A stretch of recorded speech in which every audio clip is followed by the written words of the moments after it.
Olá, boa tarde a todos e a todas. Sejam bem-vindos para mais uma live aqui do Museu de Arte Sacra. E aí, como que vocês estão nessa tarde de domingo? Tudo bem aí com vocês? Eu sou Viviane Lozzi, sou diretora aqui do Museu de Arte Sacra e a gente, nesse grande domingão aí, estamos recebendo uma pessoa muito especial que vai conversar conosco e dividir a sua experiência e narrativa desenvolvida na região do Nordeste, no Crato, em Nova Olinda, que é um trabalho fantástico desenvolvido ali com a Fundação Casa Grande. E toda a nossa programação do Museu de Arte Sacra, a gente continua com algumas atividades à distância, online, assim como as lives, cine debates, como também a criação do Você Sabia, né? E principalmente os nossos atendimentos virtuais dentro da exposição em 360, que a gente dispôs, já tem 2 semanas, para que o visitante pudesse conhecer o museu navegando aí pela internet. Nós também abrimos há uma semana, né, o Museu de Arte Sacra, e a gente está tomando todos os cuidados para essas visitações presenciais, com a redução aí de 50% da nossa capacidade, né, de atendimento, e com os cuidados necessários para essas visitas aqui dentro do espaço do Museu de Arte Sacra. E eu e a minha equipe hoje, nós estamos aqui trabalhando, eu, João do Educativo, as meninas da mediação, né, para fazer esse atendimento melhor para vocês aí nesse grande domingão. O Museu de Arte Sacra, ele é uma unidade da CECEL, que é da Secretaria de Estado de Cultura, Esporte e Lazer de Mato Grosso. Ele integra as unidades museológicas do governo do estado, e hoje a gente funciona através de uma parceria que é firmada por um termo de gestão com o governo via Ação Cultural, que é uma instituição que hoje faz a gestão desse aparelho. Nós temos o patrocínio de uma empresa que nos patrocina essas lives, né, e algumas ações aqui dentro do nosso próprio espaço do Museu de Arte Sacra, que é a Eletrofios, que faz o patrocínio para a gente com lâmpadas. E o tema de hoje, que a gente vai abordar, ele trata aqui sobre Era uma Vez uma Casa Azul no Meio do Sertão.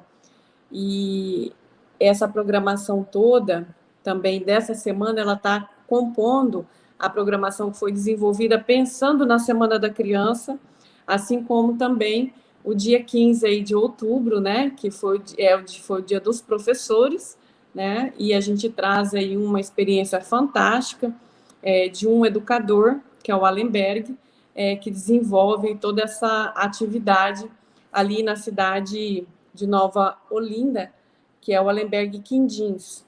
Ele hoje coordena o Memorial do Homem do Cariri, que é uma organização não governamental e é sem fins lucrativos, né? O Allenberg já está aí. Oi, Allenberg. Tudo bom, Viviane? Tudo bem? Eu estou te apresentando aqui e o João Japão colocou você na tela. Seja bem-vindo. Eu concentrada aqui em te apresentar, né? E nem vi que você já estava aí na tela. Bem-vindo, obrigada por ter aceito, tá, o nosso convite e participar com a gente dessa live. Saiba que eu sou uma grande admiradora do seu trabalho. Eu tive a oportunidade de te conhecer pessoalmente, né? E compartilhar com você aí até projetos futuros, né? Que era a nossa intenção de desenvolver em conjunto. E sou uma grande fã sua, assim, de carteirinha, viu? Então, gente, vou continuar aqui apresentando o Allenberg para vocês saberem um pouquinho quem que é essa pessoa fantástica, esse grande educador, né, que trabalha com educação não formal, mas vem desenvolvendo um trabalho fantástico. E também pesquisador, né? O Allenberg, ele é pesquisador, ele é músico, ele é um empreendedor social, é escritor, artista plástico, ele é autodidata, e eu vou incluir no seu currículo, tá? Você também é um educador, porque o trabalho que você desenvolve em Nova Olinda não tem a premissa de não ter um olhar educativo, né? Um olhar educativo que envolve crianças, jovens, comunidades e familiares, né? Eu acho que o principal papel de um educador, de uma instituição educadora, é justamente fazer essa interação. Então, já é um item para o seu currículo, tá? Educador. Tá bom. Criador da Fundação Casa Grande, Memorial do Homem Cariri, em 1992, na cidade de Nova Olinda, no Ceará. Ele recebeu comendas, né, de Cavaleiros da Ordem do Mérito Cultural pelo Ministério da Cultura do Brasil em 2004, medalha de mérito da Farroupilha pela Assembleia Legislativa do Estado do Rio Grande do Sul em 2007, comenda João Luiz Ramalho de Oliveira pelo Sistema Fé Comércio do Ceará em 2014, medalha da abolição pelo governo do Estado do Ceará em 2017, título de doutor honório de causas em ciências sociais pela Universidade Regional do Cariri e título notório saber em cultura popular pela Universidade Federal do Ceará em 2019. Como consultor da Unicef, participou da criação dos programas de rádio de criança para criança junto às rádios nacionais da Angola, de Moçambique, foi gerente da cultura do SESC do Rio de Janeiro em 2018 e atualmente é assessor de relações institucionais do SESC Ceará. Foi professor do curso de pós-graduação em gestão cultural contemporânea do Itaú Cultural e Instituto Singularidades em 2017 e 2019. É professor do curso de pós-graduação Lato Sensu em Arqueologia Social Inclusiva pela Universidade Regional do Cariri. Incentivador do Centro de Estudos de Arqueologia em Artes e Ciências do Patrimônio pela Universidade de Coimbra, Portugal. Pois é, gente, esse aí é só um pouquinho do que o Allenberg tem no seu currículo, porque o currículo dele está bem resumido aqui. Porque o Allenberg faz um trabalho incrível, sensacional, né, em Nova Olinda, com crianças, com jovens, com a comunidade, né, onde está inserida a Fundação Casa Grande, e tem contribuído aí para a sua região e para o país, né, e para o mundo de uma forma brilhante. Você, Lemberger, a gente quer te ouvir. E só precisa saber aí, conhecer um pouquinho do que você faz, quem está participando aí conosco. Primeiramente, né, eu quero agradecer, Viviane. Para mim é uma alegria estar lhe vendo de novo, né? Esse é um dos benefícios desse momento, é a gente ver o outro sem precisar pagar um bilhete de avião ou uma passagem de ônibus, né? Verdade. E a gente, de certa forma, está falando para as pessoas, né, para as tribos de uns dos outros nesse momento, que houve essa nova adaptação de conexão, né, nacional, internacional. Isso tem sido o lado positivo, né, desse momento que a gente está passando pelo mundo e aqui no Brasil, especificamente onde nós estamos. Mas eu quero primeiro contextualizar, né, o título, né, da fala, que era Uma Vez uma Casa Azul no Meio do Sertão, para dizer, né, assim, por que era uma vez uma Casa Azul no meio do sertão, né? E esse título ele tem uma coisa bem interessante, né, porque quando a gente diz era uma vez, parece conto de fada, né, conto de história de Trancoso, né? Eu me lembro que todo conto de história de Trancoso, de histórias, né, de conto de fada, diz, né, era uma vez e termina com e passou pela perna do pato, passou pela perna do pinto, o senhor rei mandou dizer que contasse 25, né? Isso queria dizer que contasse outras histórias, mas eu fico muito bem à vontade, porque na realidade a Casa Grande, nessa Casa Azul, que fala Era uma Vez a Casa Azul, ela é um conto, ela é uma história num território. Então, eu estou aqui para localizar geograficamente as pessoas. Eu quero falar de uma coisa que é assim, que são os biomas do Brasil, né? Os biomas do Brasil, eles são muito interessantes, porque a gente pensa que os biomas do Brasil estão ligados só em relação ao espaço desse grande mapa do Brasil.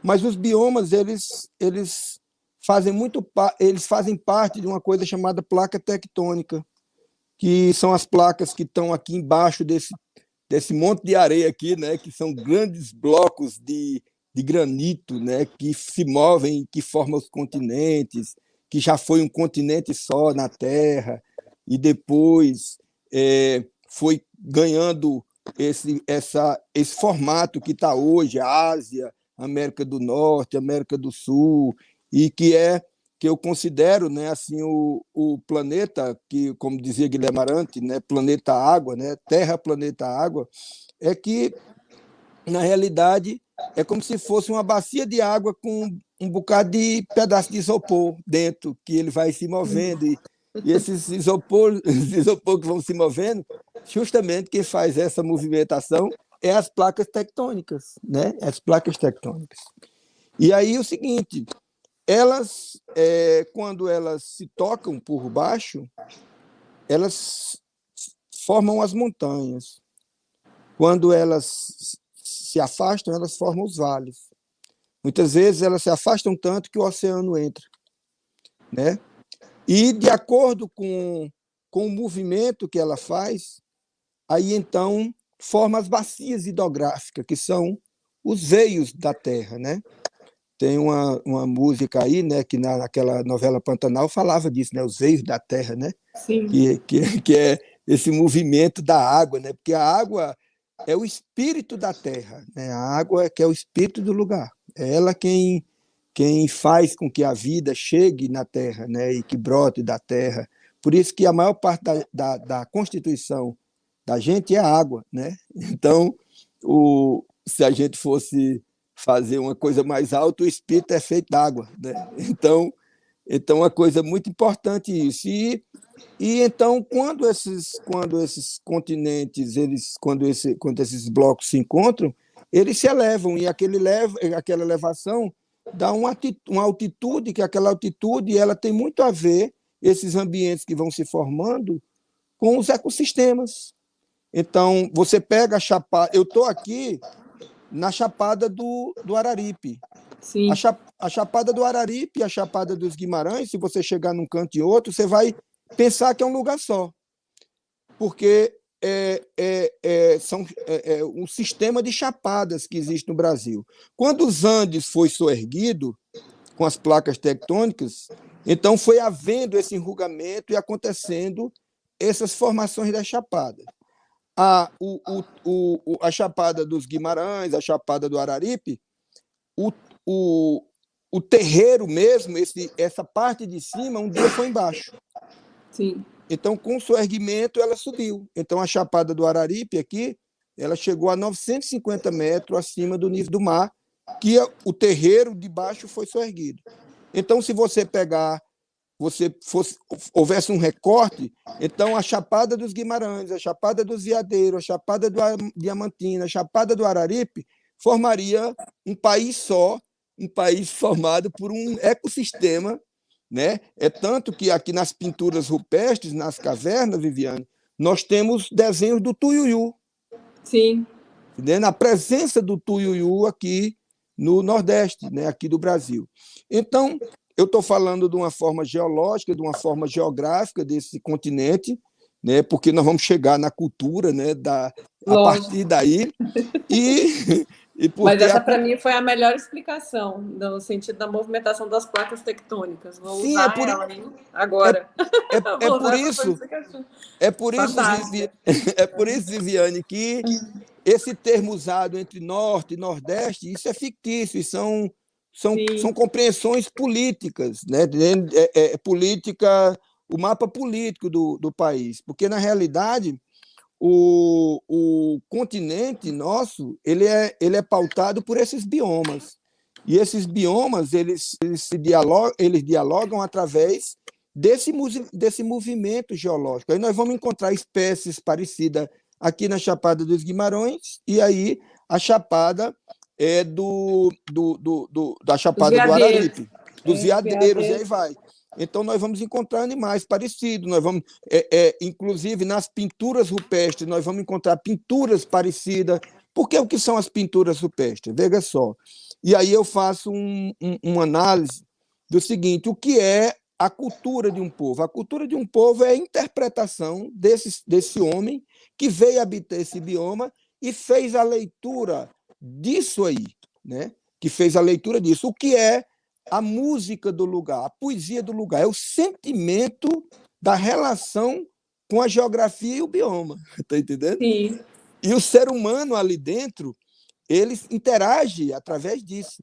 Ele interage através de toda essa influência que o bioma e a geografia do lugar influencia nele.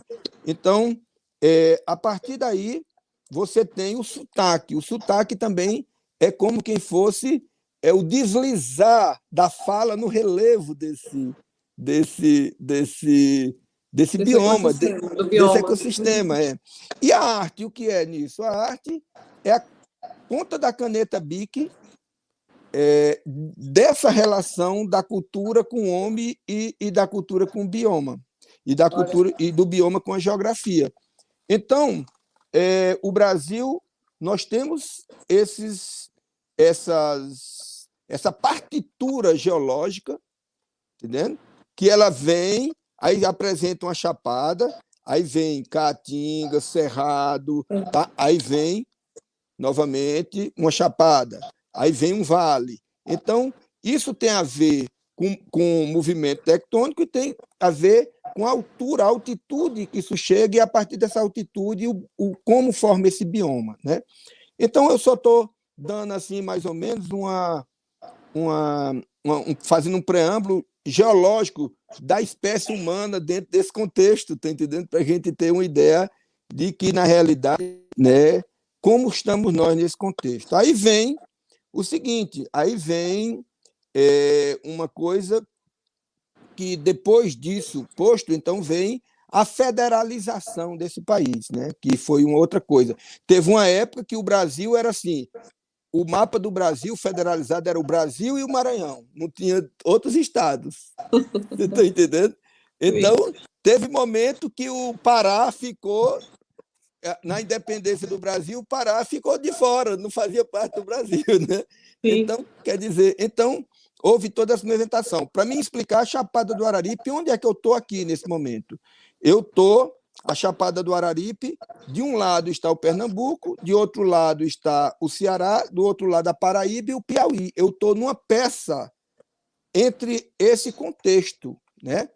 E essa peça, ela tem uma pré-história aqui há 3.500 anos, o homem já estava aqui, mas a Casa Grande, que essa era uma vez uma casa azul, é uma casa de 1717, no ciclo do couro.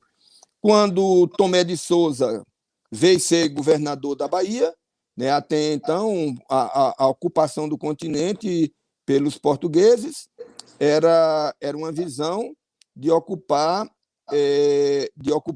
o continente. Tinha um acordo com a primeira companhia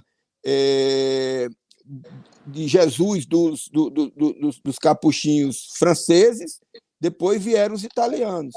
Mas isso com os franceses, existia um trato de que metade das terras era da igreja, tudo colonizado, e metade dos capuchinhos.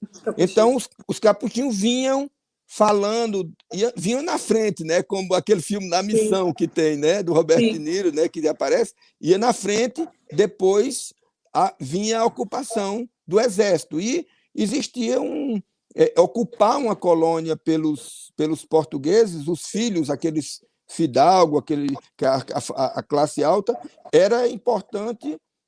Era como assim, vir para o Brasil era servir o exército, serviço militar, vir para aqui, para o Brasil.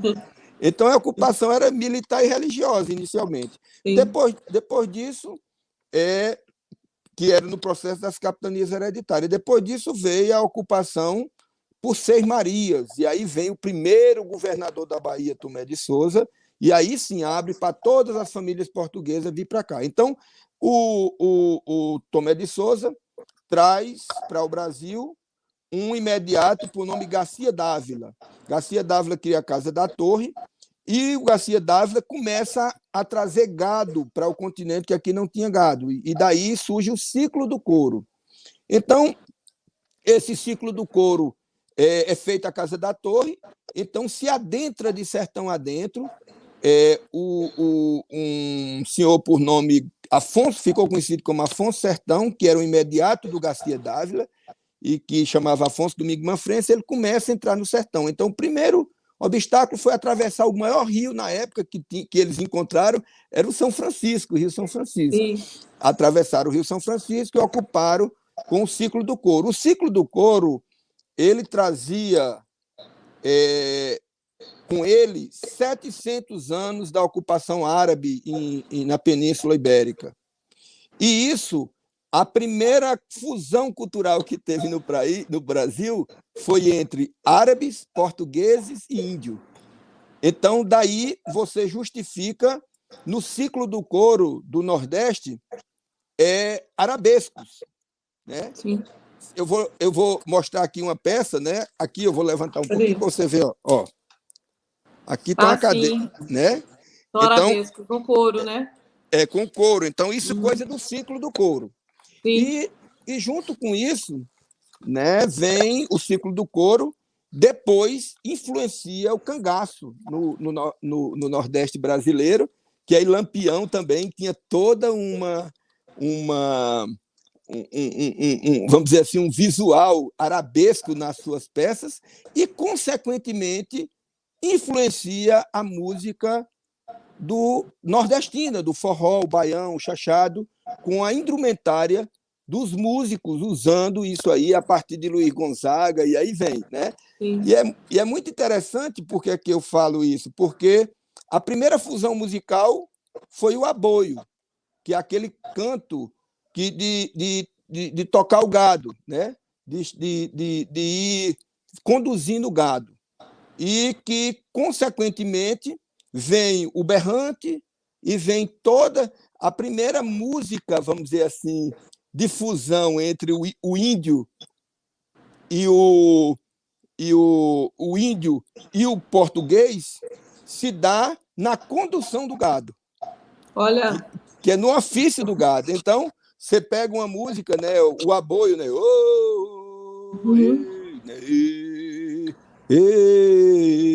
Boi, pom, pom, pom, pom, pom, pom, pom, pom, pom, pom. Então, quando você chega numa mesquita árabe, você escuta isso, entendeu? Nos países árabes. Então, é muito interessante como se dá essa fusão. Então, chegando esse ciclo do couro aqui, na Chapada do Araripe, é construído um rancho de paredes, sem paredes laterais, em cruzada, e esse rancho, construído em 1717, que é a Casa Grande, essa casa azul no meio do sertão. Essa introdutória toda foi para a gente chegar, né, nisso. A questão territorial e cultural, né? Geográfico. Geográfico, tá entendendo? Para as pessoas entenderem, né? Porque era uma vez uma Casa Azul, lógico. Porque existe a história daqueles que fizeram história. Quantas pessoas choraram, sorriram, se alegraram no caminho, desse caminho todo que eu contei, né? Então, tinha infância, tinha mulher, tinha homem, tinha pai, tinha mãe, tinha filho, tinha primo. Isso foi construído com isso, foi constituído com essas relações, né? E isso é o sentimento, né? É que traz a arquitetura do afeto, né? Para toda uma história, um largo de uma contação de história. Sim, que é a geografia das emoções, né? Você trabalhar com toda essa relação que a gente tem dentro dessa relação do território, né? Do contexto histórico, dessa relação cultural que você relatou aí, é fundamental, né? Para a gente sentir pertencimento, né? Em quem nós somos e na região onde nós estamos. E eu acho isso muito fantástico, porque aí na Casa Grande as crianças, né, e os adolescentes falam e contam essa mesma história que a Lemberg contou agora. Como que essa transmissão ela é fundamental, né? Você escuta isso na boca das crianças. Lemberg, agora eu quero saber de você. Como é que a Casa Grande chegou, a casa em si, né, para você? Que eu já ouvi essa história, você já me contou ela, mas eu quero que o pessoal saiba aí como é que chegou e como que se deu início a todo esse projeto fantástico que a Fundação desenvolve, né? Fala para a gente um pouquinho aí sobre. Sim. Então, em 85, eu e Rosiane, nós começamos a pesquisar desde quando o homem estava em torno dessa chapada, né? Então, nosso primeiro momento, nós cortou aí? Eu notei que deu Cortou. Você deu sim, uma caidinha, né? Ficou um pouco sim. escuro, mas aí você voltou. Seu Pronto, áudio então é está o dando uma seguinte, cortada. Mas pronto, tá então bom agora, eu tô te ouvindo bem. pronto. Em 1985, eu e a Rosiane nós começamos uma pesquisa para entender desde quando o homem surge aqui, né, nesse território com esse platô central, com essa chapada em volta dessa chapada, quer dizer. Sim. E aí a gente começou a pesquisar a mitologia, né? E a gente faz para fazer música que se chama paisagem sonora, música a partir do som do vento, o som dos pássaros, o som da água, o som das cavernas, e coletando essas lendas com aquelas pessoas mais antigas que contavam as histórias para nós. Então, nós começamos a fazer música e viajar. Então, nós passamos de 85 até 1992 fazendo essa pesquisa e participando de festivais, viajando o Brasil. E quando foi em 92, a gente tinha tanta peça em casa que as pessoas iam dando para a gente, por onde a gente passava, que a gente resolveu colocar isso num lugar. Então, por sorte nossa, o meu avô, em 1932, adquiriu essa casa, esse rancho de Comboeiro, que deu origem à cidade de Nova Olinda, que é uma Sim. cidadinha de 15 mil habitantes que fica aqui no sertão do Cariri, né, que é muito falado. Só deixa o meu Cariri no último pau de arara. Então, né, que é um território cultural do Nordeste, fica no centro do Nordeste. Para você ter uma ideia, o cearense do século e o pernambucano do século estão aqui, né? Sim. Aqui onde é o Cangaço, a Pedra do Reino, que Ariano Suassuna escreve, é tudo aqui em torno dessa chapada. Então, a gente restaurou a casa, e quando a gente restaurou, Viviane, as crianças na cidade, uma cidadezinha pequena, todo mundo era cheio de criança brincando na rua. Então, é o seguinte, a gente restaurou, a gente esqueceu um detalhe, é que a gente não tinha dinheiro para manter, né? A gente não tinha dinheiro para manter, nós fizemos tudo. Ali nós colocamos o acervo arqueológico, nós encontramos, nós colocamos as fotografias dos lugares mitológicos que a gente bateu nas fotos, por onde a gente ia pesquisando, e a gente levou nossos instrumentos lá. Então a ideia era tocar com as crianças, contar lendas, cantar, andar nos sítios mitológicos e arqueológicos com essas crianças. E eu sempre digo que o sítio mitológico é a maternidade, o sítio arqueológico é o cemitério, tá entendendo? Sim. Porque antes dali ser um sítio arqueológico, foi um lugar sagrado daquele povo, né? E aí o seguinte, a gente restaura a casa, as crianças da cidade começam a ir lá para dentro dela, e a gente começou a dar funções às crianças. Eu moro a 42 quilômetros, eu estou aqui na cidade do Crato, e Nova Olinda fica aqui de um lado da Chapada, a 42 quilômetros, e a gente não tinha, quando inaugurou, e cadê o dinheiro para manter? Né? Não tinha. Então, nós passamos 5 anos mantendo a casa com R$ 200. Era 100 para pagar energia e 100 para pagar uma mulher que ficava olhando as crianças. R$ 100. E as crianças descobriram que o seguinte, que no contador ali de luz, aquele contador onde marca o consumo de energia, foram na empresa de eletricidade do Ceará e descobriram quanto eram quilowatts. Então, eles quem administravam os R$ 100. Eles só consumiam, ele olhando no contador, e a gente só tinha R$ 100 para manter. A taxa de iluminação pública era R$ 25. Então eles tinham 75. 75. Então, foi o primeiro convite, o primeiro momento de relação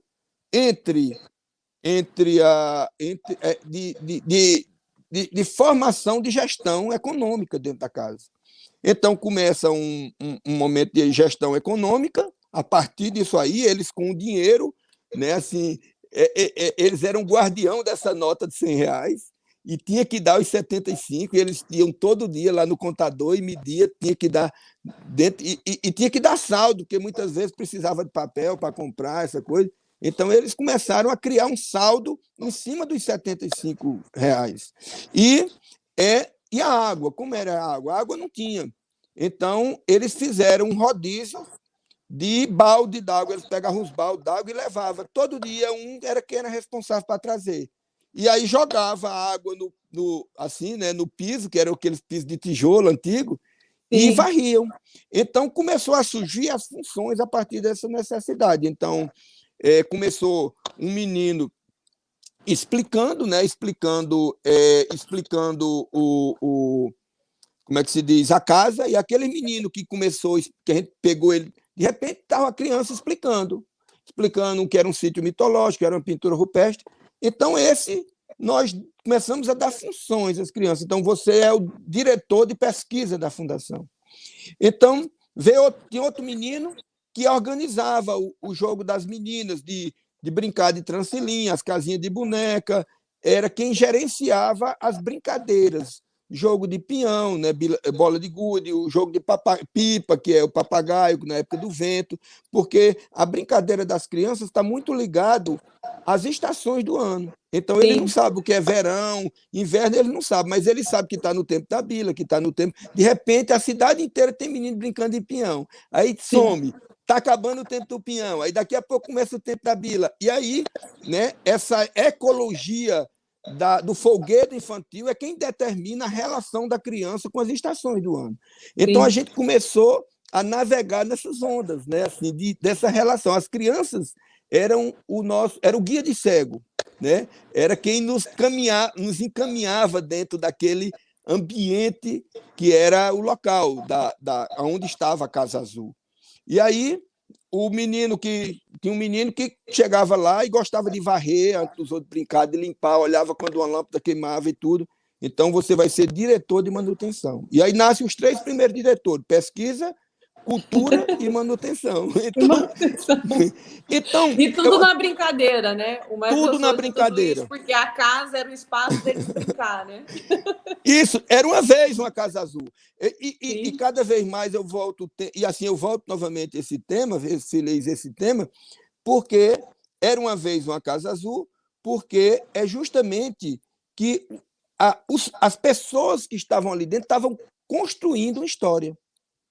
Então, não foi assim uma coisa de 2 pedagogos que chegaram, que fizeram um curso. Não, se a gente fosse fazer, a gente não tinha feito. A Casa Grande ela não nasceu, ela surgiu. Surgiu dessa relação orgânica entre a infância, as pessoas, e o ato de cuidar daquela Casa Azul. Então, a gente entregou a chave da fundação para as crianças e existia na cidade uma coisa que era o seguinte, que era as crianças incomodavam quando brincavam, né, na cidade, porque tinha um campo de futebol, e os meninos diziam tanto palavrão no campo de futebol que o delegado pegava a bola e carregava para a delegacia. Aí um dia eu fui lá e disse para o delegado: olha, se o senhor fosse delegado do Rio de Janeiro, o senhor não dava para ser delegado do Rio de Janeiro, porque o senhor imagina o senhor ir num jogo no Maracanã, o tanto de nome feio que o senhor ia ouvir. Então, o senhor prendeu o jogador tudinho do Flamengo, do Vasco, do Botafogo. Ele disse: rapaz, sabe que é mesmo? Então, deixa os meninos lá, joga bola. Então, foi essa relação com a brincadeira das crianças na cidade que fez com que a arqueologia, a história, chegasse na infância de uma forma como fosse uma permuta, uma relação. O mundo da ciência falava para eles dessa coisa e eles retornavam com essa ecologia do folguedo infantil e da importância da infância de uma cidade. Não é da infância de uma pessoa. Toda cidade tem uma infância que habita ela. E, normalmente, ela é pautada pelos adultos. Os adultos não dão oportunidade da infância construir a cidade que ela vê. Lógico. E é muito importante, porque quando a gente tira a infância, a gente corta uma coisa muito importante, que é a beleza do novo, que é como o novo propõe, né, para o presente. Então, a fonte do novo é a juventude, é a infância, entendeu? Então, a árvore nova, ela é linda, ela cresce, a clorofila das folhas, né? Então, tudo isso é o quê? Rejuvenesce aquele ambiente, né? Então, o que foi que nós fizemos? Nós fizemos com que as crianças em Nova Olinda pautassem a cidade. Então, começa, Viviane, a vir gente de todo canto ver essas crianças. Brincar, Olha, falar, tá entendendo? E uma fundação mantida com R$ 200. E aí começa, porque R$ 200 é muito para nós adultos. Mas para as crianças, abriu a casa, eles varreram, eles brincam. E tem dois adultos, que era eu e Rosiane, que dava suporte para eles brincar e que ninguém ia reclamar porque eles estavam brincando lá no terreiro. Beleza, né? Isso faz uma coisa, Viviane, chama atenção para a gente de como a escola está preparando o ser humano para ser um adulto de um mundo ruim e não preparando total. a criança para alargar esse mundo bom que é a infância. Sim, Você está entendendo? porque na verdade a escola hoje, Alenberg, ela tem desenvolvido um processo em caixinha, né? Eu ensino aqui matemática, eu ensino aqui português, eu ensino aqui cada um uma caixinha, né? Conteúdo dado dessa forma. Só que ele esquece que esse aluno, quando ele chega na escola, ele já leva um conteúdo, né? Ele já tem um conteúdo já formado em si, então ele não está vazio, né? Sim. E esse conteúdo que é levado por essas crianças, né? Eles não são aproveitados de uma forma em potencial, né? Ela já chega com a cultura, ela já chega com a religião, ela já chega com uma formação dada na sua família e na sua compreensão de mundo dentro da sua faixa etária. Sim. E isso não é levado em consideração, né? E aí, como assim? Não, você tem que aprender isso aqui, matemática está aqui, português está aqui, né? E essas Sim. outras relações não... E por isso a escola, cada vez mais, a gente sabe que o professor aí é guerreiro, né? Eu sou professora de formação, sou graduada em letras, e a minha formação que me possibilitou chegar onde eu cheguei hoje, né, trabalhando dentro de um museu, por eu ser educadora, né, entender essa percepção que, ao mesmo tempo que você ensina, você também aprende. Então, o educador que acha que ele sabe tudo, ele está fadado ao fracasso. Esse não vai conseguir formar um cidadão bem e preparado para encarar esse mundo aí, né, que a gente tem nesse sentido. Então, eu acho que é nesse aspecto, a sensibilidade de vocês, mesmo não sendo educadores, em proporcionar um espaço do brincar para essas Sim. crianças, né, acabou as empoderando de uma certa forma, que eles se sentiram dono daquele espaço, né? Eu sou dono desse espaço, aqui conta a minha história, aqui conta a minha memória, e eu tenho a chave, eu abro, eu fecho, né? Sim. E eu gerencio, né, as atividades que aqui dentro estão, né, que é o que? O controle da luz, é o controle da água, eles se organizar dentro de uma forma sistêmica para brincar, né, e estar dentro desse processo, que é com a responsabilidade com o espaço que estava na mão deles, né. Então, eu acho nesse quesito, né, em olhar nesse formato, é a gente perceber e formar cidadãos críticos, criativos, né. E eu acho que o que vocês fizeram e fazem em Nova Olinda, né, a Rosana, porque já não está nesse plano mais com a gente, né, mas é gratificante, né, porque você vê uma mudança de comportamento em toda aquela cidade, né, o que se muda dentro desse território, dentro dessa geografia, fantástico, porque vocês acabam mudando também a vida das pessoas, né? A Fundação Casa Grande, ela mudou a vida das pessoas, ela mudou a vida dessas crianças, ela mudou a vida dos familiares. E eu gostaria de ouvir de você falar sobre essa questão da família, né? Envolvida em todo esse contexto também, a comunidade em si. Pois é, porque o que é uma coisa bem interessante você fala, né, que na realidade a verdadeira escola é a família, né? A verdadeira escola, quando a casa é educada, a calçada é educada, a rua é educada, a praça é educada, a escola é educada, você entende? Então, eu sou ainda daqueles que digam assim, o que está faltando no mundo é pai e mãe, tá entendendo? Justamente. Então, Justamente. o, o, o, a educação, né, a primeira professora é a mãe, a primeira professora que um ser humano conhece, né, quando É ele mãe e abre os pai, olhos. né? Quando bate na bunda do menino, Sim. né? Onde é que é colocado? Na mãe. Então, é o seguinte, ali vem amamentar, ali vem aonde a primeira coisa que um ser humano busca e as primeiras matérias que existe para o ser humano é nutrição e carinho. Essas são as primeiras matérias.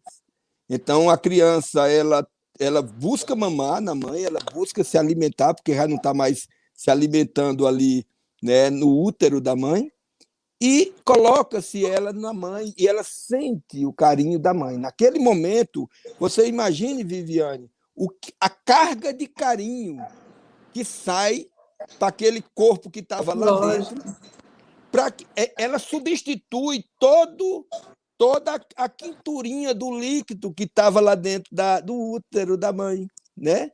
Então, ela abraça e faz com que ele sinta que ele está fora, mas que aquele coração é que vai ligar para o resto da vida aqueles dois seres humanos, né? E tem uma coisa muito bonita que o Djavan escreveu, que diz: meu bem-querer é segredo e é sagrado, está sacramentado em meu coração. Então, nesse momento, né, é onde se dá a primeira matéria, que é a matéria do bem-querer, é onde a criança conhece, do lado já de fora da cápsula, né, isso, o mundo externo, a relação com o mundo interno. É o quê? É o sentimento. Ali, quando estava dentro, a relação era outra. Não era só o sentimento, né? Existia todo aquele ambiente interno, mas quando chega do lado de fora, a mãe liga ele ao sentimento. Então, por isso que eu acho que essa, né, quando eu digo que a verdadeira escola é a casa, a primeira escola é a casa, né? E os primeiros professores é pai e mãe, e é justamente isso que está faltando no mundo. É porque Sim. realmente não é uma coisa porque eu estou. Isso não é um assunto político, um assunto pedagógico, isso é um assunto da própria, de como nós nos encontramos nesse planeta. Da mesma forma que eu estava falando sobre o continente, as placas tectônicas, você está entendendo? Então, nós somos Sim. frutos de um meio. E esse fruto do meio, para você ter uma ideia, uma vez eu conversando com uma pessoa dessas que criava cobra para fornecer o veneno para esses institutos que faz o soro, né, de vacina. Né? Uhum. E eu dizia, olha, quando eu me criei no Parque do Araguaia, entre o Araguaia e o Rio Araguaia e o Tocantins. Minha infância dos 9 aos 18 foi ali, né, na Amazônia Legal, nessa parte aí. E aí, que era estado de Goiás. E aí o seguinte, eu tinha um ditado que dizia assim, é igual o filho de cobra. Aí, como era assim, filho de cobra? Era criada assim, largada. Aí tinha uma coisa que dizia assim, que quando a cobra choca os ovinhos, ela come os filhotes. Aqueles que correm é o que escapa. Aí eu perguntei isso, um motorista que foi me buscar em Belo Horizonte para uma fala minha em Ouro Preto. E aí ele disse, não, pelo contrário, uma cobra, quando ela choca, ela engole os filhos e sai espalhando um casal num raio de 50 quilômetros, um casalzinho, para perpetuação da espécie. Agora, por que é que ela faz isso? É porque ela já tem no HD dela que existem glaciações e interglaciações, e muitas espécies são extintas entre uma glaciação e outra nessa troca de capa do planeta. Você está entendendo? Então, essa fala minha, né, sobre a casa como sendo um ponto marco zero na educação, isso é fundamental. É tanto que eu sempre defendo que existe, muitas vezes, você pode fazer um projeto, se você tem um CNPJ, para levar livro aí para o Museu de Arte Sacra, para, tá entendendo, para conseguir montar uma DVD-teca, conseguir montar uma biblioteca, mas um cidadão com CPF não tem condição de escrever um projeto para um governo para ter uma boa biblioteca para o filho em casa, para ter um acervo de educação para aquele filho, né? E relegaram toda a educação para a escola. E o que é que a escola formou, né? A escola deixou de ser um espaço para ser uma escola, entendeu? deixou de ser vivência para ser formação. Então, a gente sempre diz, a Fundação Casa Grande é um espaço de vivência, Sim. Em gestão cultural para crianças de todas as idades. Entendendo? Então, abre esse campo. Então, a gente lá na Fundação... Mas ele também é um espaço de educação não formal. Sim, mas é justamente... Sim. Quando se tem essa vivência, como você diz, a pessoa que nasce, ele tem uma coisa que é aquela coisa da formação, né? Ele nasce num corpo masculino ou feminino, né? E ele nasce numa família que tem um formato cultural, né? Que reza para um santo, mas não reza para outro, que é de uma religião ou não é de outra e tal. Então, ele tem aquela cultura. Então, é o seguinte, mas dentro dele existe uma pessoa, né? E essa pessoa compreende de forma diferente. É tanto que o povo diz, os filhos são igual a mão do dedo. É tudo diferente um do outro. Nasce do mesmo, né, do mesmo ambiente, é diferente do outro. Então, aquilo que se traz é onde a gente acredita na Fundação, que quem chega na Fundação Casa Grande tem esse espaço de falar o que pensa e de pensar e trazer o que ele traz dentro de si para contribuir com a Fundação. E o educador, que a gente chama de educador, eu acho que o grande mérito dele é saber identificar o talento que cada um traz e fazer com que aquele talento se desenvolva. Sim, é verdade. Eu acho assim, esse momento, né, do distanciamento, eu acho que tanto esses espaços, o espaço de cultura, os espaços de memória, as escolas, né, são espaços que estão sendo muito valorizados, né, nesse momento da pandemia, porque as escolas, elas são os espaços de relações, né, onde também esses alunos se relacionam com outros, né, com seus professores, com seus colegas, né, e ele é um espaço também que faz com essa questão do desenvolvimento do papel essencialmente crítico e criativo, né? E os espaços que também são os espaços não formais, né? Que é o caso aí dos museus, igual a Fundação Casa Grande. Eu digo isso porque a Fundação tem um museu, né? Do Homem do Cariri. Eles fazem essa interlocução também, né? Que são esses espaços educativos não formal, né? E trazem essas relações, né? Principalmente de discutir essas relações de insatisfação, as relações com essa percepção, com esse olhar, né? Crítico e criativo. Eu acho que isso é um grande diferencial em que a gente está muito bem alinhado, né? Com os princípios educativos e principalmente com algumas filosofias de atuações, né, dentro da área educativa. E eu queria que você pudesse falar também para a gente, Allenberg, essa relação, né, desse aprendizado dessa comunidade com a Fundação Casa Grande, né?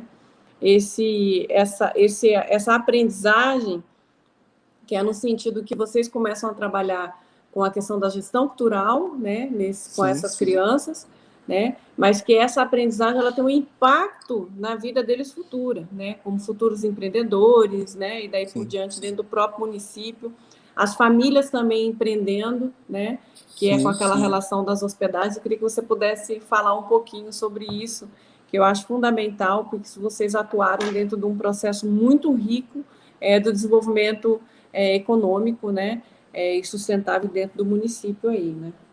Pronto, isso é uma coisa muito interessante, assim, no sentido de que qual é a base da gente, né? Assim, o fiel da balança é a vizinha do nosso menino, que a vizinha pergunta para a mãe do menino da Casa Grande, né? Diz assim, mulher, teu filho aprende o que ali e ganha o quê? Olha, aprender e ganhar é uma coisa que a gente passa o resto da vida fazendo, né? Você aprende, né, e vai ganhando, aprende e vai ganhando. Isso é muito interessante, porque as crianças chegaram na Casa Grande por conta delas, depois as mães vieram saber onde era que aqueles meninos estavam e passaram a vir também. E o povo de fora começou a vir para visitar aquele projeto daquelas crianças. E as crianças começaram a levar essas pessoas, os visitantes, para ir para a casa deles, dormir na casa dele. E os visitantes começaram a querer pagar por aquilo ou comprar uma coisa para dar para a família, porque era muito bem tratado. E isso nasceu o turismo responsável dentro da Fundação Casa Grande. E aí, hoje, só para vocês terem uma ideia, nós recebemos numa cidade que tem 5 mil habitantes na área urbana e 10 na área rural, e a Casa Grande está na área urbana, que é um total de 5 mil pessoas, nós recebemos uma média de 50 a 70 mil turistas para visitar a Fundação, para ver esse projeto. Então, isso gerou uma série de como hospedar essas pessoas. Então, nós começamos a trazer as mães para dentro da Fundação e transformar a casa delas em pousadas domiciliares, criamos os restaurantes das mães, os cafés, começamos a criar as empresas das mães, fabricando os souvenirs, as camisas, os bordados, as coisas que elas vendiam para essas pessoas que vinham.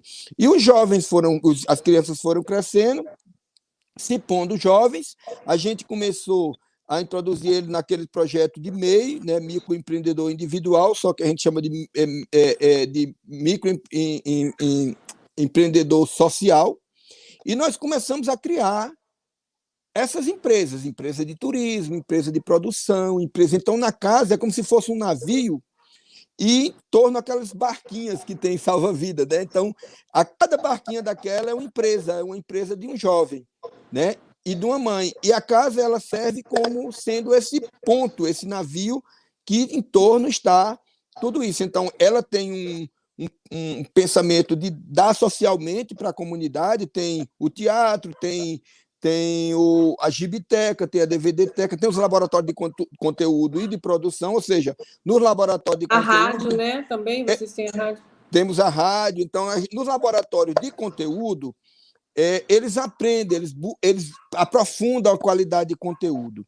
No laboratório de produção, eles vão produzir. Por exemplo, tem a DVD-teca, que eles vão assistir filmes, né? E aí eles vão... A Fellini, Rossellini, Akira Kurosawa, eles vão para os mestres do cinema e o que o cinema produziu de extrato para tudo isso hoje, né?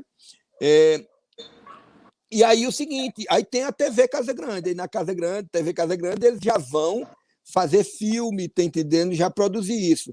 Tem a Gibiteca, que é um acervo de gibi, e tem a Casa Grande Editora, que eles vão produzir os gibis, que vão produzir isso. Então, sempre tem um laboratório de conteúdo e um laboratório de produção. Tem a discoteca, então eles vão aprender justamente a ouvir coisas de qualidade, e tem a rádio para tocar coisa de qualidade. Então, há sempre esse espelho de um e outro. E nisso vai formando os laboratórios de conteúdo e os laboratórios de produção. E tem as empresas e tem os restaurantes das mães, tem as pousadas domiciliares, quando o povo vem se hospeda na casa dos meninos, que são as pousadas domiciliares. Então, a gente foi respondendo para aquela vizinha que não tem um filho na Casa Grande. O que é que ele aprende? Ele aprende turismo, ele aprende arqueologia, ele aprende comunicação social, eles aprendem essas coisas, né? E o que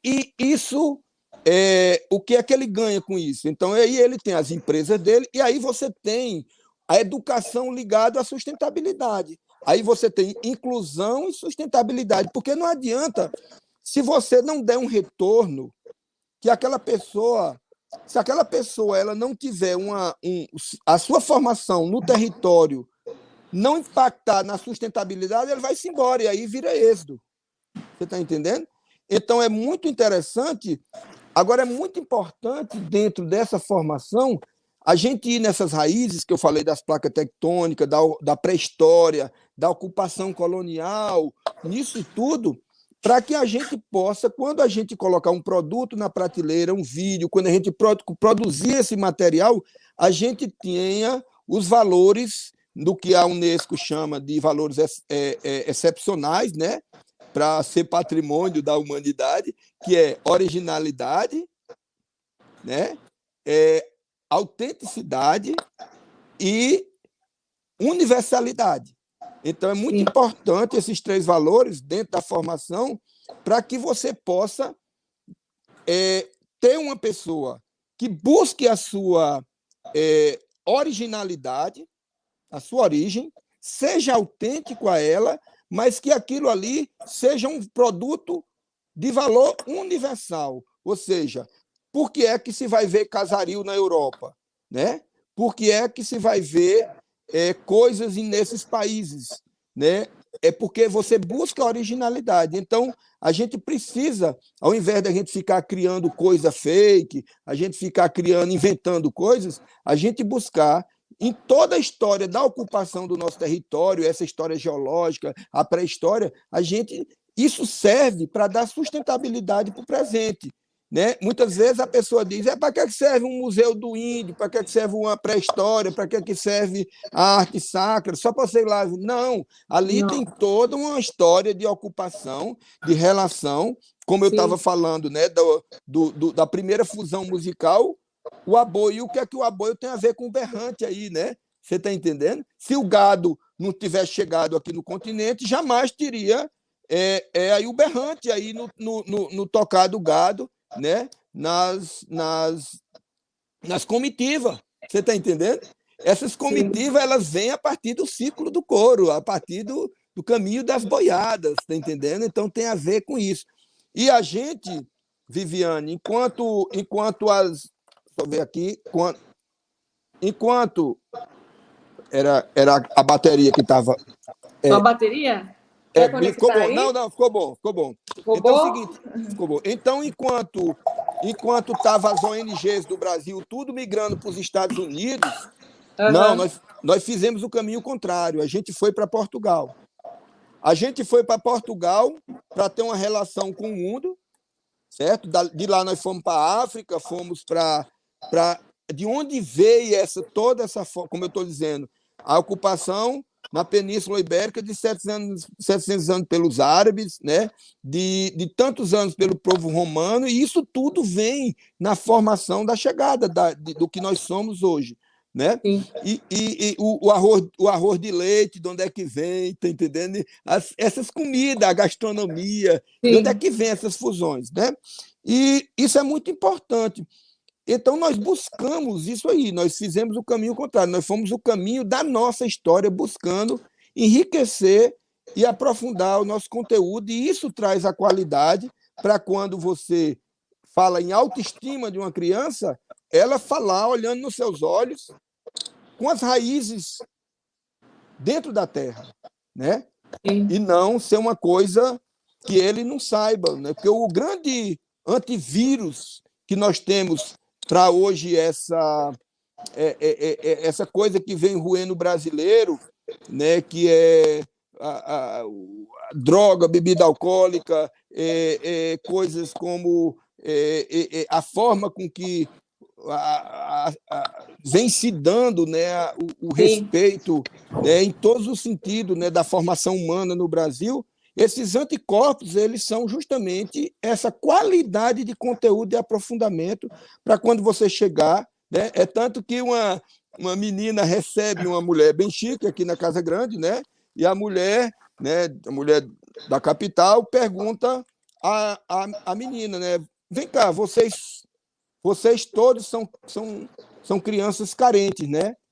Aí ela disse, sim, nós todos somos carentes, eu, a senhora, todos nós somos carentes de alguma coisa. Você está entendendo? É isso. É bem isso mesmo, que é o que aprendemos depende das condições de aprendizagem. E eu acho que o que você e Rosana fizeram nessa região foi justamente isso. Vocês deram condições de aprendizagem de uma forma fantástica, né? E que fizeram com que essa comunidade, com que, através desse trabalho com as crianças, podem ter essa desenvoltura toda hoje dentro desse município, né? Esse entendimento, essa compreensão de quem eles são, né? E assim, a gente sempre fica naquela questão, né, Alimberg? Eu só vou fazer tal coisa quando eu tiver tal dinheiro, né? Eu só vou fazer determinada ação quando eu tiver aquele projeto aprovado. Eu só vou fazer, né? É sempre naquilo, eu só vou fazer. Mas nunca tomo o primeiro passo, né? E às vezes a gente, para fazer grandes ações e fazer grandes coisas que vão mudar no impacto da vida das pessoas, né? Igual vocês fizeram com com Nova Olímpia, você percebe que você não precisa de muito, né? Você pode se voluntariar para fazer essa ação. Vocês começaram com R$ 200, né? E o que é hoje a Casa Grande, né? O que é o trabalho que vocês desenvolvem, que vai para o mundo todo? Essas crianças, assim, para quem está nos ouvindo aí, já visitaram diversos países, levando exposições de desenho, levando a fala da experiência, né, delas, do trabalho desenvolvido com a Casa Grande. Então, elas puderam rodar o mundo em fazer trocas de experiência, né, esses jovens, esses adolescentes também, que passaram, né, pela Casa Grande, nesse quesito. E essas famílias que conseguiram, de certa forma, inserir dentro desse trade, né, que a gente fala turístico, mas reinventado de outra forma, né? As casas hoje que a gente vê hoje, que nós falamos pelo Airbnb, né, que é aquela hospedagem de um quarto, né, que você faz na casa, que você reserva um quarto, você pode fazer só isso, ou você reserva toda aquela casa. Vocês começaram a fazer isso antes, né, do Airbnb, fazer com que as famílias pudessem direcionar um quarto para esses visitantes, porque assim, a Fundação Casa Grande, ela tem festivais, ela tem várias outras coisas que ela desenvolve no decorrer das atividades, né, que vocês têm anuais, que faz com que vá esse fluxo de pessoas para ir, né, e principalmente também pelo reconhecimento do trabalho, né, a nível nacional e internacional, né, porque não é só conhecido aqui no Brasil. Então, é nesse sentido, eu sou, assim, uma fã sua incondicional pelo trabalho que você desenvolve aí, e eu acho que pessoas como você muda de fato a vida das pessoas, né? E a gente começa dessa forma, né? Não esperar ter grandes recursos, né? Para poder fazer. É simplesmente dar um passo, às vezes voluntário, ou com pouca coisa que você tem, que esse trabalho cresce e vai gerar impactos aí, dividendos muito positivos, né? E a gente vê essa comunidade num processo de aprendizado constante, né? Porque é um ciclo, né? É um ciclo. Você logo não vai estar aí, mas esse ciclo ele não vai se romper, né? Vai continuar o trabalho até então iniciado por você e por Rosana. Parabéns, viu, Allenberg? Muito obrigada por estar participando dessa live aqui conosco e poder compartilhar essa sua trajetória, essa aprendizagem toda, porque a gente só acaba reconhecendo as pessoas quando a gente escuta elas falarem, pela importância do trabalho que elas têm, né, dentro de uma determinada região, dentro de um determinado território. E a gente precisa se ver, né, logo para a gente poder conversar, esperar esse período de pandemia, trocarmos, né, fazermos trocas, com o trabalho de vocês aí, assim que vocês voltarem a funcionar, né? Fazer intercâmbios, porque eu acho assim, gente, a Fundação Casa Grande, ela está de portas abertas. Quando a Lemberg uma primeira vez falou assim para mim, a nossa missão é nunca fechar. Então, já se resume qual que o objetivo. Não precisa de uma missão extensa, né? Uma missão curta, mas é uma missão que é nunca fechar as portas e nem a janela da Fundação Casa Grande. É isso aí, Lemberg, parabéns e gratidão, tá? Por participar com a gente. Muito obrigado, Viviane. Grato por ter lembrado do meu nome.